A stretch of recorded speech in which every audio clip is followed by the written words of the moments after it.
Chegamos a Gênesis 26. Sobrevindo fome à terra, além da primeira vida nos dias de Abraão, foi Isaque a Gerar, avistar-se com Abimeleque, rei dos filisteus. Apareceu-lhes o Senhor e disse: não desças ao Egito, fica na terra que eu te disser, habita nela e serei contigo e te abençoarei, porque a ti e à tua descendência darei todas estas terras e confirmarei o juramento que fiz a Abraão teu pai. Multiplicarei a tua descendência como as estrelas dos céus e lhe darei todas essas terras. Na tua descendência serão abençoadas todas as nações da terra, porque Abraão obedeceu a minha palavra e guardou os meus mandados e os meus preceitos, os meus estatutos e as minhas leis. Isaque ficou, pois, em Gerar. Perguntando-lhe os homens daquele lugar a respeito de sua mulher, disse: é minha irmã.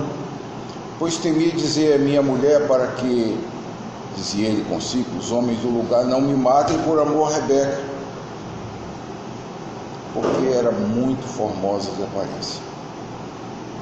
Ora, tendo Isaque permanecido ali por muito tempo, Abimeleque, rei dos filisteus, olhando da janela, viu que Isaque acariciava a Rebeca, sua mulher. Então Abimeleque chamou a Isaque e lhe disse: é evidente que ela é tua esposa. Como, pois, disseste, é minha irmã? Respondeu Isaque: porque eu dizia para que eu não morra por causa dela. Disse Abimeleque: que é isso que nos fizeste? Facilmente algum do povo teria abusado de tua mulher, e tu atraído sobre nós grave delito. E deu esta ordem a todo o povo: qualquer que tocar a este homem ou a sua mulher, certamente morrerá. Semeou Isaque naquela terra, e no mesmo ano recolheu 100 por 1, porque o Senhor o abençoava. Enriqueceu-se o homem, prosperou, ficou riquíssimo, possuía ovelhas e bois e grande número de servos, de maneira que os filisteus lhe tinham inveja. E por isso lhe entulharam todos os poços que os servos de seu pai haviam cavado nos dias de Abraão.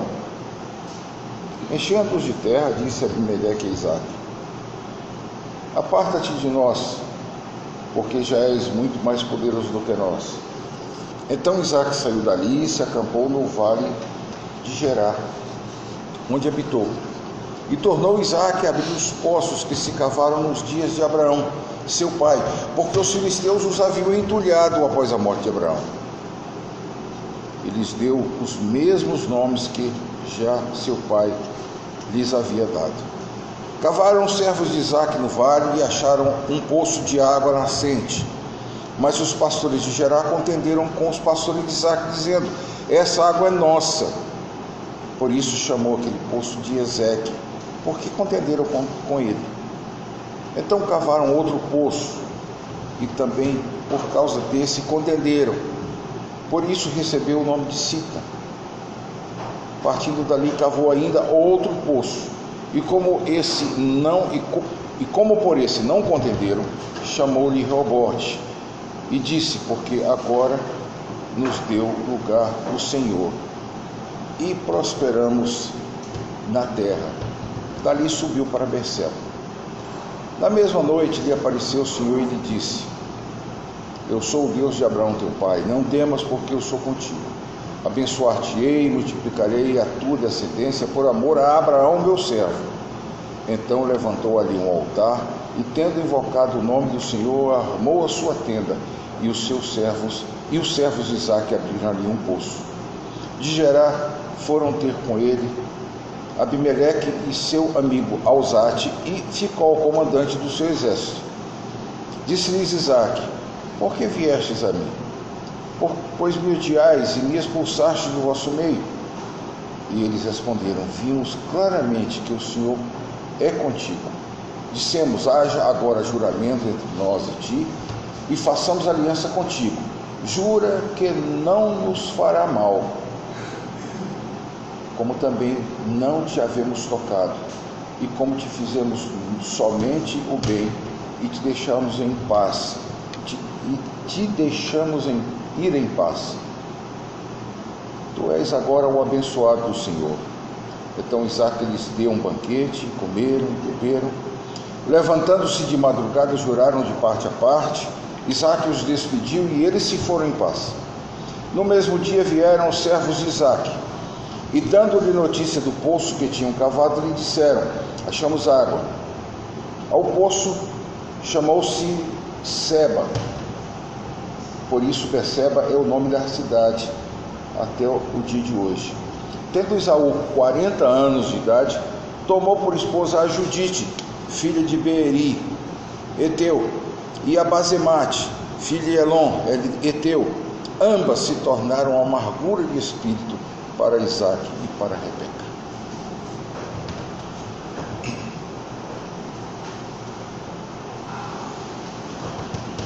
Meus irmãos, tem muitas informações aqui, muitas.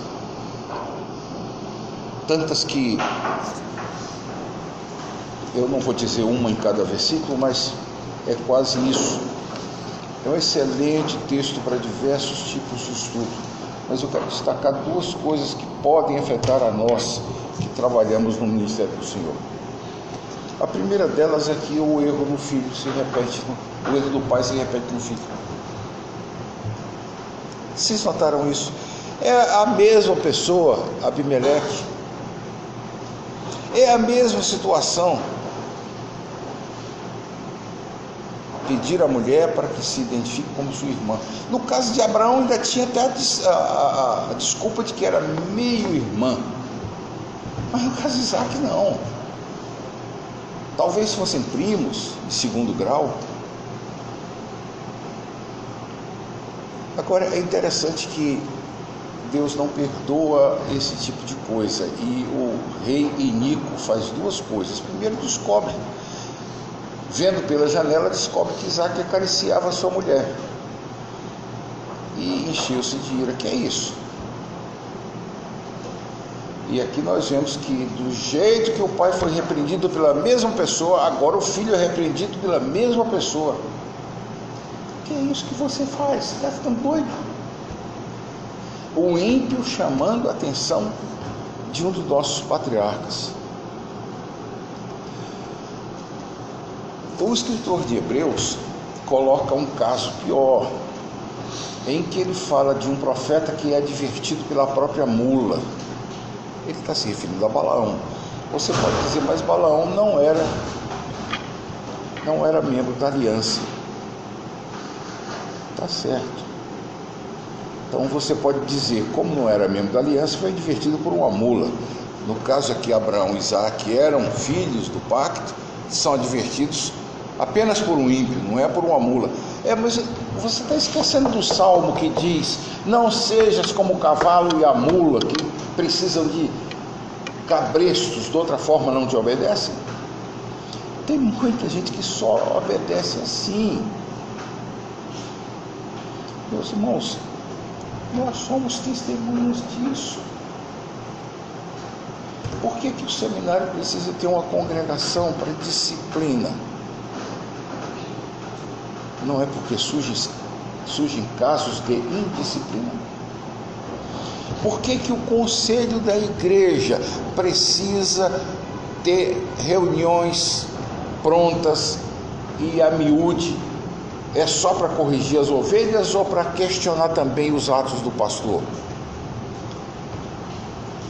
Infelizmente, é triste, mas quem tem a experiência que eu já tenho, descobre que 90% dos problemas de uma igreja vem de um pastor que chega e tumultua a igreja. E o conselho não o corrige, não chama atenção, não traz debaixo de orientação. A melhor coisa do mundo é nós termos a quem prestar contas. Fisicamente, é como se fosse uma bênção de Deus chamando a nossa atenção. Porque se nós não formos disciplinados aqui, nós seremos condenados com o mundo. Como é que nos diz 1 Coríntios capítulo 11, no texto da Santa Ceia?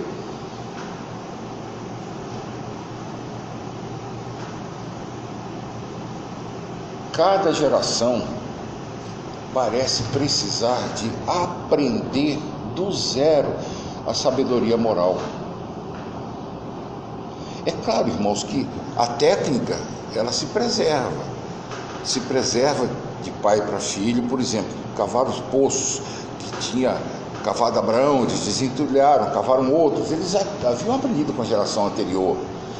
Depois da escrita, em que o conhecimento passou a ser registrado, se evoluiu tanto que nos últimos anos nós vimos coisas extraordinárias. 100 anos de crescimento da medicina foi uma coisa fantástica. Quem diria que se faria transplante de coração? Hoje é uma coisa rotineira, quase todo hospital faz.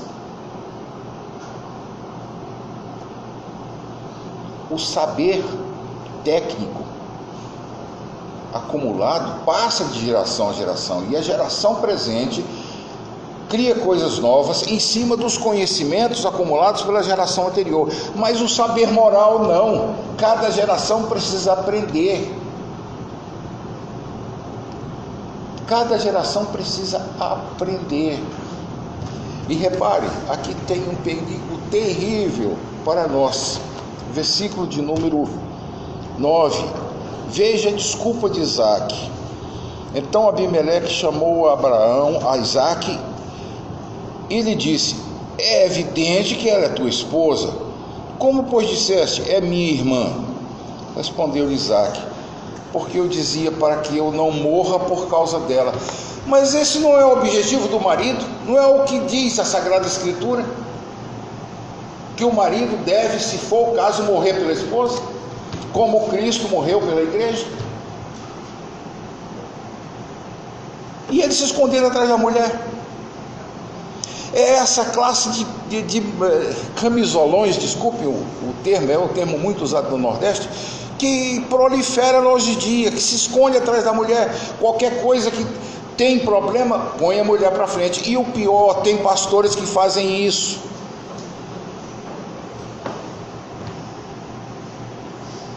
Desaconselho peremptoriamente a vocês deixar suas mulheres em cargos de liderança na igreja, porque um dia você vai ter que brigar com ela por uma coisa que não tem nada a ver com o casamento de vocês e pode prejudicar o casamento de vocês. Ah, mas ela me ajuda muito. Ela ajuda muito mais se ela deu o suporte que a Bíblia diz que as esposas devem dar.